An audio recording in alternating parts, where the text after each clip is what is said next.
앞서 보도해드린 빅데이터 분석 작업을 진행한 부경대학교 학생들을 만나 보다 자세한 이야기 나눠봤습니다. 2030 세대가 바라본 전통 시장의 모습은 어떻고 이번 결과물에 대한 어떤 의미를 두고 있는지 직접 들어보시죠. 네, 안녕하세요. 안녕하세요.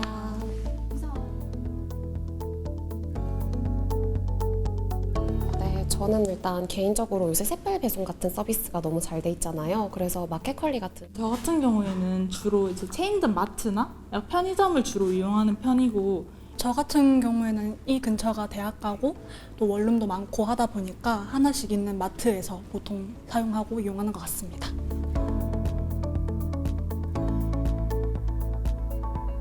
혼자 살고 이렇다 보면은 좀 남는 게 걱정되고 이러기도 하거든요. 그래서 그런 것들 뒤처리 같은 것들이 조금 난감해지니까 좀 소분 판매가 되어 있는 마트를 보통 이용하는 것 같습니다. 아무래도 이런 마트나 약간 이런 곳엔 정찰제로 가격 표기도 참 잘 돼 있고 할인 같은 이벤트도 많은데, 아무래도 시장 같은 경우에는 그런 게 좀 덜 하다 보니까 일단 혼자서 시장을 이용해 본 경험도 없기도 하고 특히 약간 현금 같은 걸 잘 안 들고 다니는데 뭔가 시장에서 카드 결제하기가 조금 눈치가 보여가지고 잘 이용 안 하게 되는 경우가 많은 것 같습니다.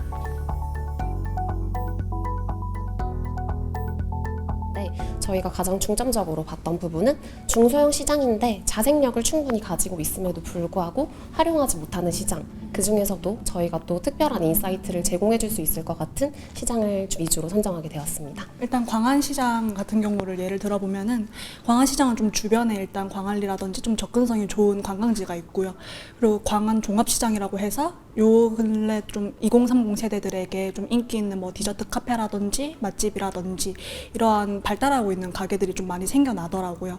이런 거를 바탕으로 해서 좀 1인 가구 그리고 좀 접근성이 쉽다. 동래구가 되게 부산에 오래된 역사를 가지고 있다는 특징이 있는데, 찾아보니까 동래시장 주변에 한 도보 15분 정도 되게 역사 관광지가 세 군데가 있어서 이제 그거와 결합해서 역사 관광지 투어를 이제 시장과 결합해서 한번 제시를 해봤고요. 목골시장에 맛집이 정말 많거든요. 그래서 또 남구에는 어디고라는 배달 앱을 통해서 이제 목요일마다 매주 할인 쿠폰을 발부하는 등의 다양한 노력을 기울이고 있는데, 상생해가지고 목골시장에 있는 많은 맛집들을 어디고에 이제 입점하면은 또 이제 굉장히 상생하는 효과가 나지 않을까라는 생각.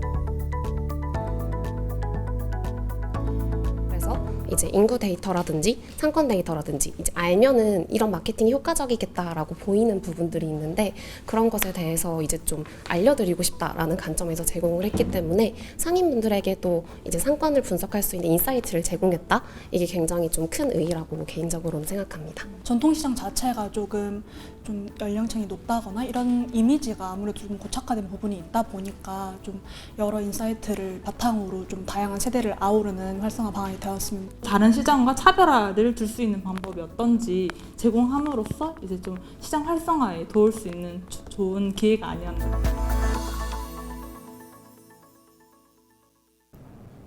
각 시장들마다 상권 활성화 방안을 찾기 위해 정말 많은 노력을 기울이고 있습니다. 네, 그렇습니다. 지피지기면 백전불패라는 말이 있죠. 제대로 된 생존 전략을 마련하기 위해서 선행돼야 할 것은 우리 시장에 대한 분석이 아닐까 싶은데요. 학생들의 이런 시도를 좀 더 발전시켜서 실제 정책을 만들고 시행하는 과정에 도입하면 좋겠다는 생각도 듭니다. 네, 보다 자세한 데이터는 한국지능정보사회진흥원이 지원하는 금융 빅데이터 플랫폼에서 확인할 수 있습니다.